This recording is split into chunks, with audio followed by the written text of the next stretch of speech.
À chaque sortie d'un film de super-héros, les connaisseurs ont des attentes et un cahier des charges par rapport au personnage. Tout le film nous a été vendu comme un groupe de méchants qui font des trucs de méchants, alors que c'est faux. Le film est faussement impertinent. Les méchants ne sont pas du tout des méchants. On tombe très très vite. C'est même pas des anti-héros. Ce sont juste des héros. C'est un sous-film de héros qui tombe dans des clichés. Will Smith qui joue comme Will Smith, qui fait du Will Smith, c'est-à-dire je suis le bon père de famille, vous avez vu comme je suis le bon père de famille, haha, qu'est-ce que je m'occupe bien de mes enfants, je suis un bon père de famille. C'est censé être un méchant, à aucun moment tu ne ressens le fait que c'est un méchant. C'est même Batman qui apparaît comme un connard en fait. C'est dire clairement. À mon avis, ce n'est pas une maladresse, mais c'est parfaitement voulu. Les héros d'aujourd'hui sont ceux qui incarnaient le mal hier, et le camp du bien s'avère pourri jusqu'à la moelle.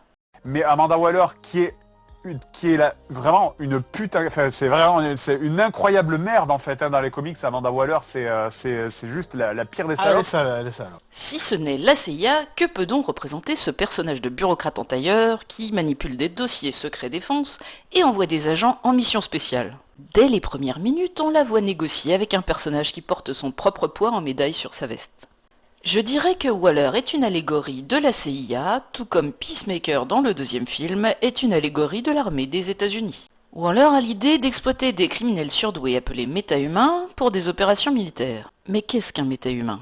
Prenons l'exemple du personnage vedette, Harley Quinn. Le Joker s'en fout d'Harley Quinn, la méprise, la balance d'un haut de toit si ça lui fait plaisir. Il n'a que du mépris pour elle, il s'en sert juste, c'est un objet. Et malgré ça, Harley Quinn revient toujours vers elle parce qu'Harley Quinn est folle amoureuse du Joker. C'est une espèce de syndrome de Stockholm. Et c'est ça la relation de base Harley Quinn-Joker, c'est ça qui le rend intéressant. Le Joker n'aime pas spécialement Harley Quinn, mais en même temps ne veut pas qu'elle aille voir ailleurs. Et là, c'est juste une relation de je t'aime mon bichon, moi aussi je t'aime. C'est une relation amoureuse ultra classique qui...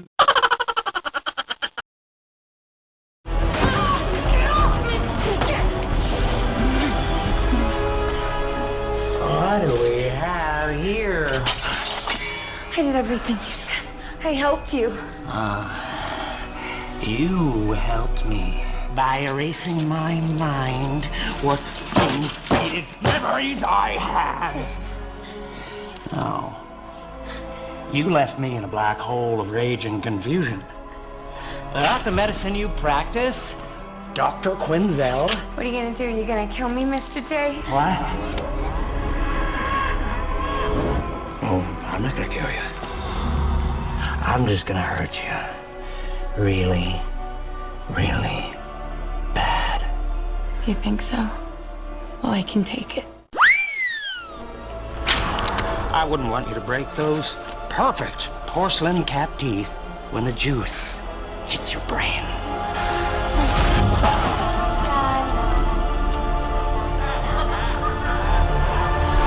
They became the king and queen of Gotham City. And God help anyone who disrespected the Queen. On voit que le Joker, par vengeance, utilise des électrochocs sur sa psychiatre, ce qui provoque un changement radical de personnalité. Elle passe du style intello BCBG à adolescente exhibitionniste. Elle avait l'air coincée et elle devient totalement désinhibée. Son thème musical est d'ailleurs une chanson féministe, mais en creusant, on s'aperçoit que c'est cruellement ironique. Harley qui est ici vulgaire. Elle est vulgaire. Alors un mot sur le costume qui est vraiment au-delà du vulgaire. C'est le côté vulgaire et d'un personnage qui est ultra sexualisé. Vraiment, Hollywood n'arrive pas à faire des personnages féminins intéressants sans en faire des putes et ça me rend malheureux.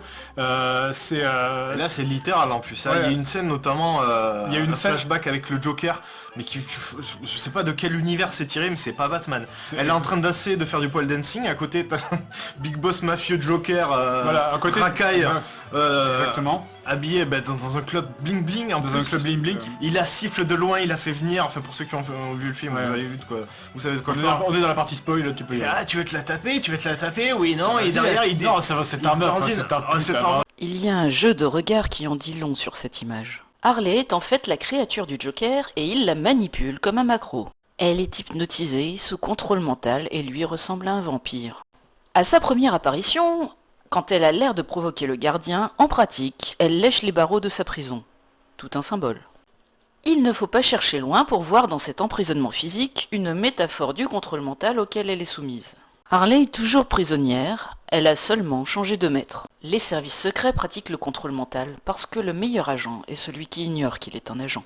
Waller a le contrôle parce qu'elle peut faire sauter la tête de qui elle veut. Mais puisque c'est justement la tête, n'est-ce pas encore une métaphore du contrôle mental? Des agents programmés pour se suicider pendant ou après leur mission. Tu vois, donc c'est classé R, donc c'est interdit au moins de 16 ans. Oui, le film est extrêmement violent. C'est plus violent que Mortal Kombat. En fait, beaucoup plus violent que le film Mortal Kombat. Mais t'as trop raison. Ouais, c'est vrai, ouais. Il y a vraiment des corps éclatés. Il y a des morts vraiment qui te retournent un peu. Tu fais des cerveaux qui tombent, qu'il faut des visages qui éclatent. Tu dis oui, ça pique un peu. Ouais. Donc, donc les mecs débarquent et ils se font défoncer. Défoncer tous les uns après les autres. Ils se font vraiment défoncer, couper en morceaux. Le Captain Boomerang se fait exploser, mais vraiment. Du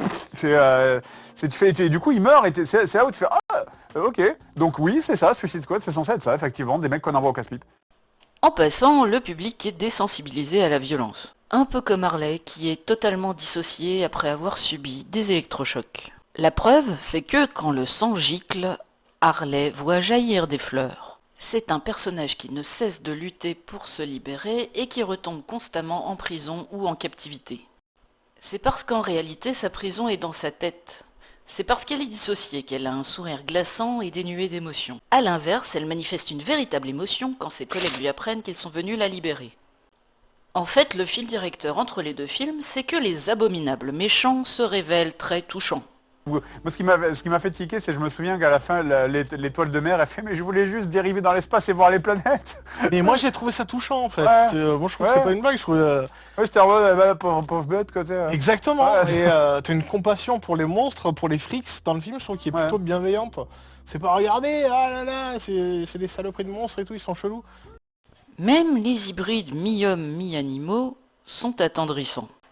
Car comme dit Waller, le problème avec les méta-humains, c'est leur côté humain, justement. Tous ces affreux criminels et ces monstres sont dotés de sentiments, tandis que la raison d'État n'a aucune pitié. Même Waller, qui s'est coupée de toute émotion, soupire lorsqu'elle doit éliminer un homme qui panique.